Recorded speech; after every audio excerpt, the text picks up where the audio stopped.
Afka papatu kaenga malo tatu whakataki pe mo te tauhia pe tō tem whelave i te talanoa. Toku tofi'a, koe tō i te potono re tō uwe nei, te palo kia huhifo, i te koro mala i te api aini ku Fetuku'aki.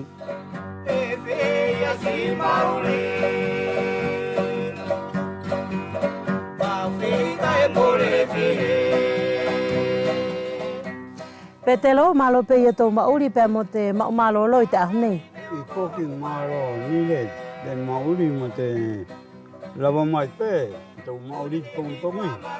E whialala Petelo ke whakamahina mai, ia te hingoa te api aini ke mauri ai. Tio kōka te api aini au mauri ai, ne ko te kere ia te tofi'a.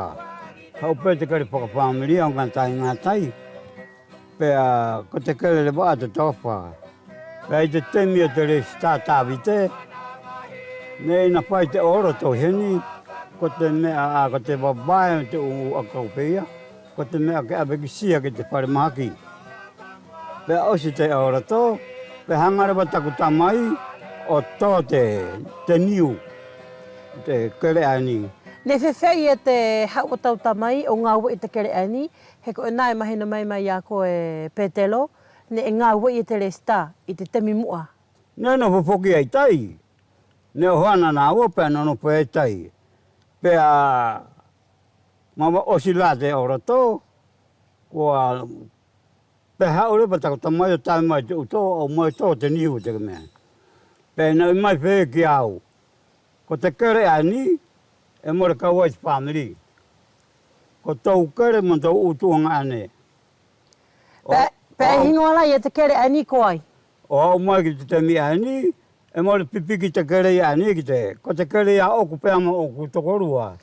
Pea hoko ki te tahi aho, pea ko toku ki te hina ko wiko. Aru ia pepa mo te matua ko sepa, o na te kere ae. E te ki moi wā tu i ngā tai te mea te paitau. Pea ina kore e te ki moi wau, ke hau whasi. Pea whakawa sepa ke hau whasi. Pea hau wiko whasi o tō tada ki ngaue, tō amatono ki urupusi. Pea whuku whārewa te pāmeri ae, ka te tangata ko kāmeri. Hau rewa ia whakatatonu lewa e sepa ke hau o whakaatea te kere. Hunu ki puha te a kau, hunu ke whakatuhotua ki te ki ngaue. Pea iro i e au, pea ho aru ki a sepa, whakaka ia ki whuki au e sepa. Pai e pa holanga whakamaro hei toku ki wharehe. Tau no pai.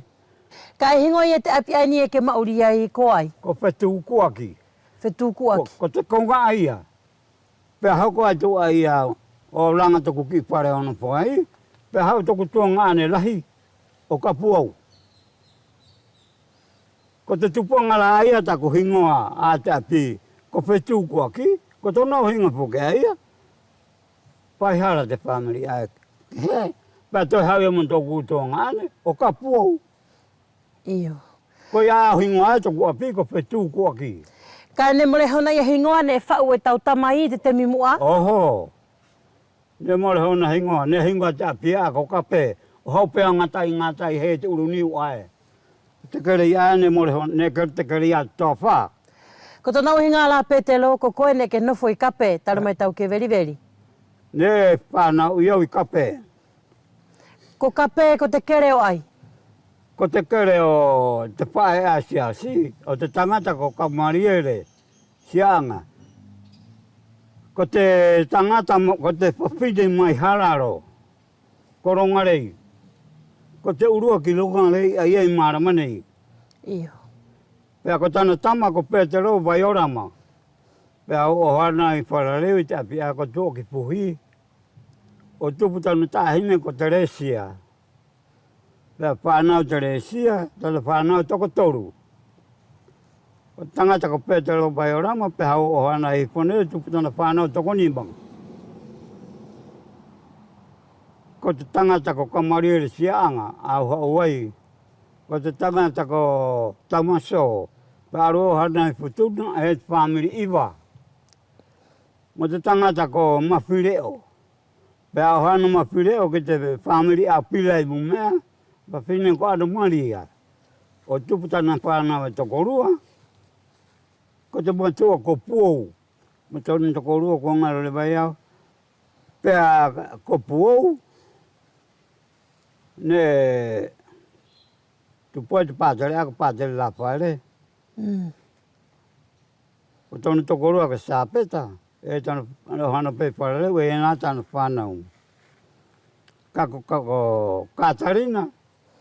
Ne hana rewa mutahi miri. Iyo. O tupu ai te tangata ko akatoto. Tangata ko setero. O tangata ko sepo aena e tāni tahi miri mo mea. Toko toru tangata aia. O tona tau tokoru atahi ko Ana Maria ane hono mo bere temo a tupu ai mahe. Ko tona uhinga ala Petelo, ko nā tō furi ana ke whakamatara mai, e api kape. E api kape. Pene e whakahama ki awa taku tamai ko te he ko kape e tu nei ko si vai. Vai peia te familia si anga. Pene e mai peia taku tamai ki awa. E rongo peku vai te api e te unga tua. Ki te whanau pea si anga. Ka poki pahe mo ko puna o. O mawhileo. O mawhileo. Ko hau. Wakahe mea tu kea tana api. No poi. Whakaawawa peho na ki api. Whakaawawa peia taku tamai ki ana tau puripuri mai. Ka ko te api a ko kape. Ko te tautonga ane. Ko misiloi a matoha uai. Ko tangata ko vea. Ne o hana e ki mua. Ane Hawaii pāmeri ana pāngarua. E te matua koruka. E ke mālama Petelo, pe ko te ai e te tupuanga o te hingoa o tō api matua, ko kape? Sio koe, ko kape. Ko tona o hinga. Ko te api ae hakaka e te araa ki te marae. Ne hingoi e te mua ko mamana hau. Ko te kere ia te kauariki. Pea kua mhakamuri pēnei te mea ni e whakanau ko mana hau. Pea ko te kua pi ko ka pea ko tona o hinga. Ka tāmate e te kauariki he tangata o mate. Pea ka pei o sīgi te āuri. Ko te āuri ae. Ko nā kua mahino mai Petelo, ia nā tō e api ka pēnei o whai e pē ki te uhinga o te hingoa. E whewhe e lewa i te whahai ani o te utua koi o tō api. Tā kamata pē i hini? Io, ko te tō koi lewa a tōku api. Mo āuri? Āuri. E te tō e whoi luo ne hake mai tāra kora tā e mai tai. O au mai ki he. I te tō pai tō anā kora te. Pea aru. Ko te luo aia, ko te aia, o te āuri. Ko tōna uhinga ko te whaelua ia aia talu mai te temi pangani. Talu mai te temi pangani. Pea kua puri whakanei te luo ia. Ko te ua pi ai tai. Ne ka hiko nā tau tā awanga mo tai kere o tanu mea. Ko te tō koi ai tai nei, koi ai te sio ki te niu roa ae. Ko te niu roa, mo te atu niu e mau ki he, ki āuri. Iyo. Pea ko kapele vai ki te whai ae. Ko kapele vai ae. Ko āuri ae. Ko kape puri ani. Ani. Kei longa te u tūlanga api awhea? Kei longa. Aiang e? Ko pe tūlanga pare tu. Iyo.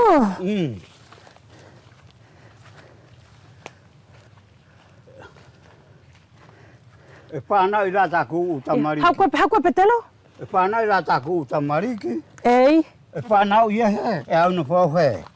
Iyo. I pea ko taku mātua e no pohe. Ko te matua ko maka. Iyo. Ai e tamaraka siri pea ai. Ne no poang ki te pahi ai. Iyo. Ko te matua tūranga pare ai. Iyo ae. Ei. Ai tō e te fua fua kau. E whanau i rā uia. I vai i heni, pia matoro ki vai lara. Ko tātu poi are so aena, te ara ai arua me uta. Iyo. Langa i. Ko tōna hinga ala, ko te nufo ani kape, ko mahino ia. Ko te wahe whakapāmiri rā ai au ia tū. Ko te tahi ai. Ane i mai tako matua ki au. Ka hau e te mokopuna a mawhileo. Ei, ka hau o wakahe mea no poi. Iyo. Pe angata ia ka pei hanga i whea? Foi pouhila?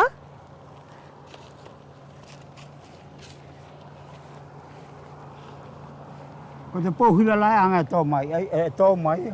Iyo. Ko te whūniu ko tūraka, me te whūipi. Ei. Iyo, ai ange? Ei. Whakamupe au ke loa tau ku Māori nai e pehe moko puna mawhireo e hau. Au whakaapi. Ko te mea nei mai tako tamai ki alongo pe ko si wahe. Hau peke hau nopo he, peke hau nopo he. Mo au toi whakaau ki te wahe ne kuwhai. Ko te nauhinga la Petelo, i te whahai e tawhaki he, i e Fetuku'aki, e tua koe pēr mo manahau, mo toke toke. Oho, ko te apia ko toke toke, ko iau e tu. Ne oho mai le vai au pupunu e manahau. Kai oho mai le vai au painga ke matautu o koe. Pea ko te potu ai e ne oho mai ei. Ne more Māori e he mea ai. Ka tō niu ia nā tau, pea tangata ka ukui o tāki. Pea ka tō niu tāku ia ukui, pea hanga nā tō tāki, pea tūno ai te kare ia. Iyo. Pea whewhai e tō ia vailua pea mo te whahai e tawhaki ki te tofa. So koende ko te kare ne hau e o aru o si o.